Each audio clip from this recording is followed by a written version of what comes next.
a three-way valve that is for a Heatslave 1519 boiler.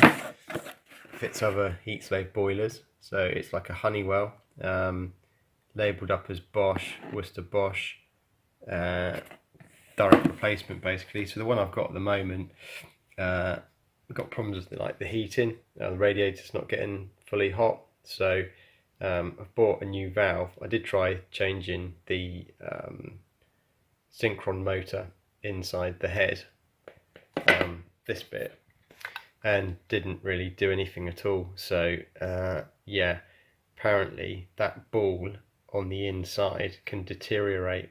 You can get a kit just for the ball, but I thought, as the thing I think is about 13 years old in the boiler, I'm going to replace the whole lot. But out of interest, I just thought I'd show you, because I don't think there's much on YouTube about these Honeywells and this ball thing. But if I move the valve manually across carefully, you can see, and then let go, you can see the ball moving.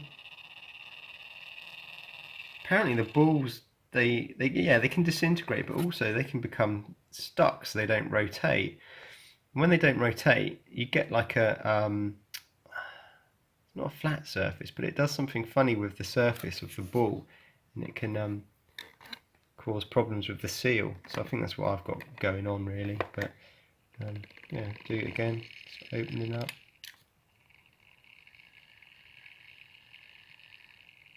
Then closing.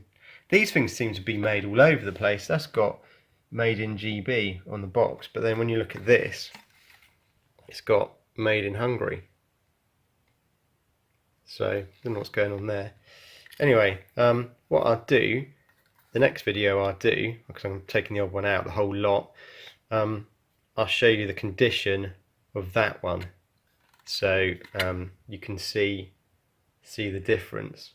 I'll take all the head, I'll take that thing apart, I think, just to see what condition it's in. So yeah, that's it so far. So what we did with this three-way valve was to try just the head at first from the new one, stuck on the old unit. That didn't work. Then I changed the top bit here that comes off with the rubber ball with the new one. That didn't make any difference. So in the end I had to kind of disconnect the whole diverter valve, the body, which was a bit of a pain because you have to kind of undo the pipe work from the Heatslave tank. Once that's undone, you can get the three-way valve out, the main body of it. So we put the whole lot back in. There it is, without the head back on, and we're now working again. So I would say replace the whole lot.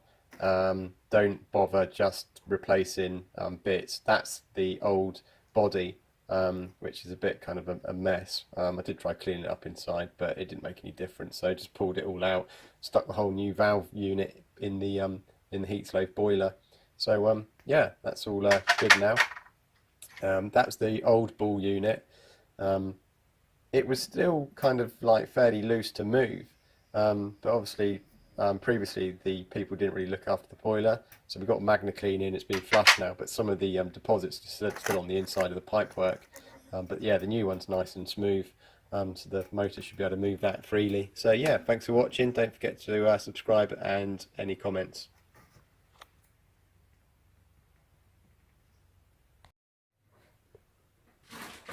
Mummy, he's stuck in the roof.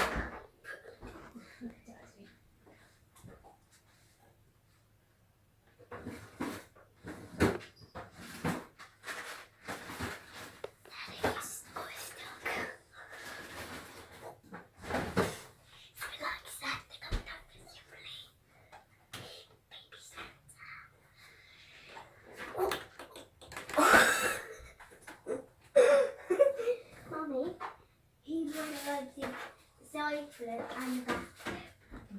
He wouldn't want to see it.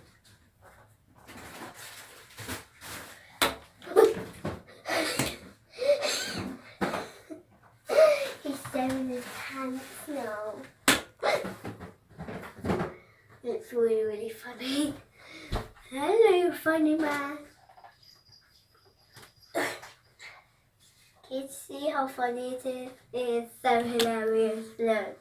It's like Spider-Man doing back flips and front flips. See? He's unstickable. See? He does 4-leg crouch. See?